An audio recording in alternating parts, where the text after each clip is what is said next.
मायका या ससुराल कौन सा घर औरत का घर होता है। किस जगह वह अपना अस्तित्व खोजे। माँ कहती है पिया का घर तुम्हारा घर है। सास कहती है पिता का घर तुम्हारा घर है। फिर किस जगह को एक औरत अपना घर कहे। एक कहानी है एक लड़की रश्मि की। नहीं नहीं, यह कहानी शायद हम सब लड़कियों की है। रश्मि की शादी को 7 साल हो गए थे।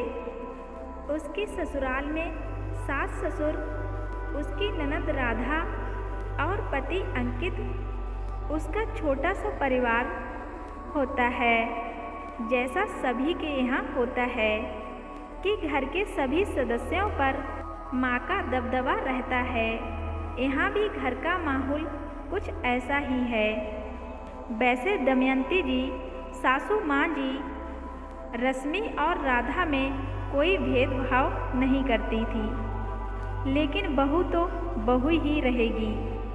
रश्मि बहुत कोशिश करती कि सभी काम वह अच्छे से करे, लेकिन छोटी छोटी गलतियाँ उससे हो ही जाती थीं। तब दमयंती जी उसे ताने मारने का मौका कभी नहीं छोड़ती थी और उसका ताना एक जुमला बन गया था। कुछ नहीं सिखाया माँ ने, बस शादी करके ससुराल भेज दिया। तुम्हारे मायके में ऐसे होता होगा, मेरे घर में यह नहीं चलेगा।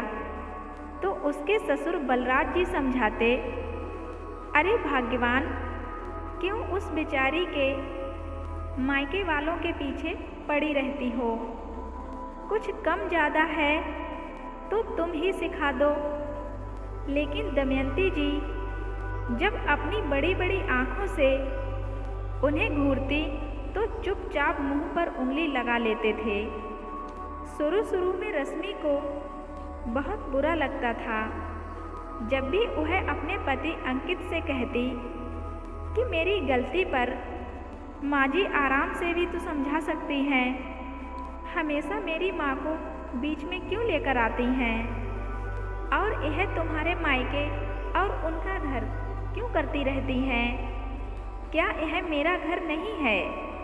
तो अंकित उसे यह समझाकर शांत करा देता था कि माँ जी सिर्फ बोलती हैं, उनके दिल में कुछ नहीं रहता है।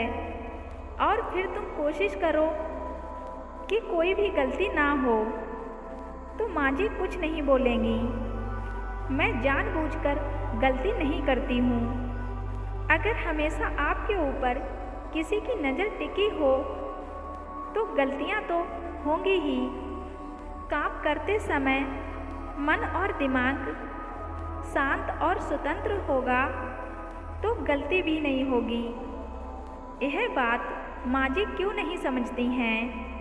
रश्मि ने आशा भरी निगाहों से अपने पति अंकित को देखा, लेकिन उसने यह कहकर अपना पीछा छुड़ा लिया कि सास बहू के बीच में मैं कुछ भी नहीं बोलूँगा। रश्मि को धीरे धीरे अब आदत हो गई थी। अब तो अगर कुछ गलती हो भी जाए तो खुद ही मन बोल लेती थी। कुछ नहीं सिखाया माँ ने, बस भेज दिया ससुराल में। तुम्हारे मायके में ऐसा होता होगा, मेरे घर में नहीं चलेगा। और खुद ही मुस्कुरा देती थी। राधा का अपनी भाभी रश्मि से बहुत ही अच्छा व्यवहार था। दोनों एक साथ बहुत ही मस्ती करती थी, लेकिन दमयंती जी से छुप छुप कर। राधा की वजह से ही रश्मि थोड़ा बहुत मुस्कुरा लेती थी। शादी के 2 साल बाद रश्मि को बेटा हुआ। अब दमयंती जी के पैर जमीन पर नहीं पड़ रहे थे। दिन भर अपने नाती गोलू को सीने से लगाकर घूमती रहती थी। अब उनके स्वभाव में भी एक नरमी आ गई थी, लेकिन रश्मि की गलती पर ताने मारना नहीं भूलती थी। देखते देखते गोलू 5 साल का हो गया। अब वह हर चीज़ समझने लगा था। सबकी बातें ध्यान से सुनता था और उनकी नकल करता था। इधर राधा की पढ़ाई भी पूरी हो चुकी थी। अब दमयंती जी उसकी शादी के लिए लड़का देखने लगी थी। एक दिन बहुत अच्छे परिवार से एक रिश्ता आया। लड़के वालों ने राधा को उसकी दूर गांव की चाची की बेटी की शादी में देखा था। पता करते करते दमयंती जी के घर वह लोग आज पहुंच ही गए थे।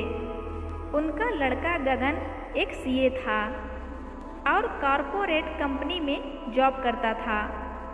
परिवार में माँ, पिताजी, भाई, भाभी और 2 बहनें थीं। देखने दिखाने और बातचीत करने के बाद दमयंती जी और बलराज जी को यह रिश्ता अच्छा लगा। सभी की सहमति होने पर यह तय हुआ कि मंगनी की रस्म तुरंत कर देते हैं। सब इंतजाम करने लगे। गोलू बहुत देर से चुपचाप बैठा सब कुछ देख रहा था।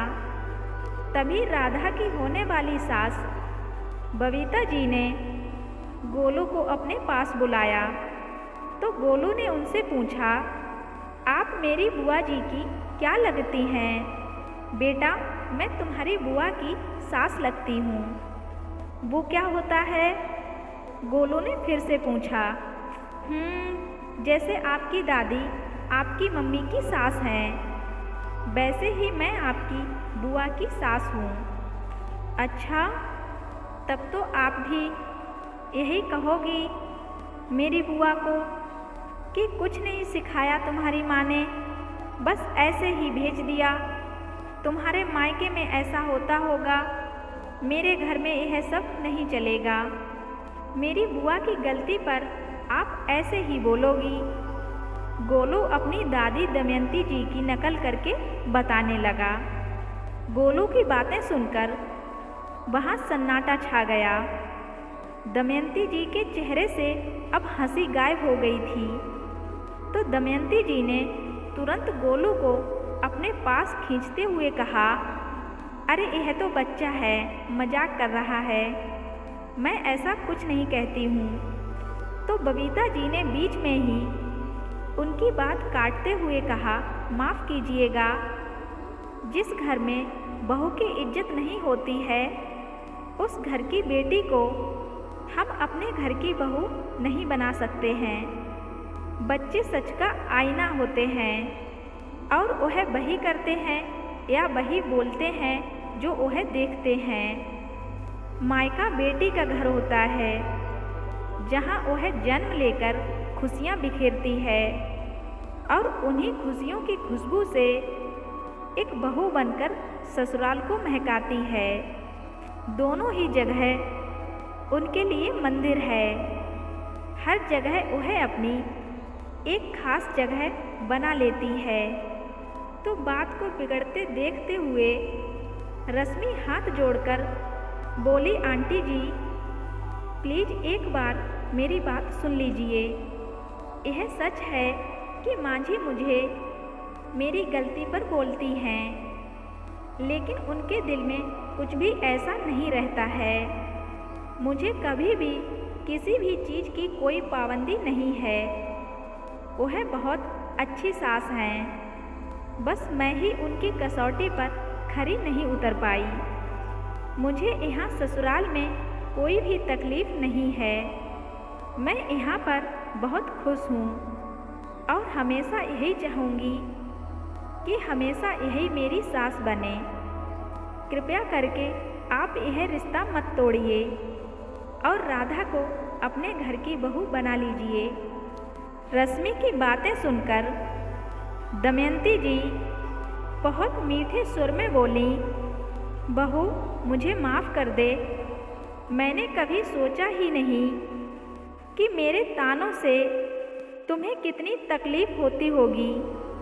बबीता जी को देखते हुए दमयंती जी कहने लगी, आपने सही कहा है, मायका हो या ससुराल, दोनों ही जगह हम औरतों के लिए मंदिर होता है।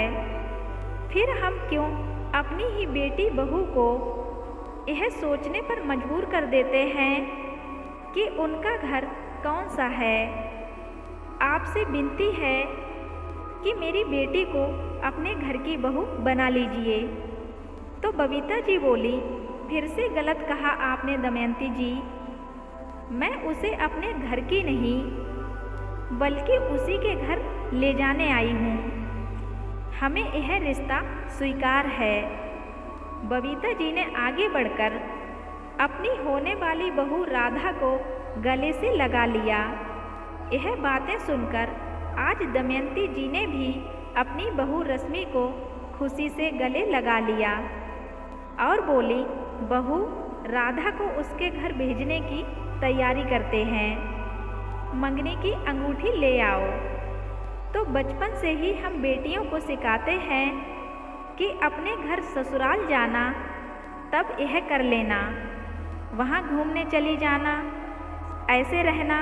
और जब बेटियां बहू बनती हैं तो कहा जाता है कि अपने घर मायके में क्या सीखा है। हमारी पूरी जिंदगी इसी उलझन में निकल जाती है कि हमारी जगह कहाँ पर है, हमारा घर कहाँ है, मायका या ससुराल। यह कहानी एक लड़की की नहीं बल्कि हम सब लड़कियों की है। दोस्तों, कहानी अच्छी लगी हो तो वीडियो को लाइक शेयर ज़रूर करना, और अगर आप मेरे चैनल पर नए हैं तो मेरे चैनल को भी सब्सक्राइब ज़रूर कर देना। साथ ही बेल आइकन को प्रेस करके ऑल पे क्लिक कर देना, जो ऐसी ही दिल को छू लेने वाली कहानी आपको सबसे पहले मिल जाए।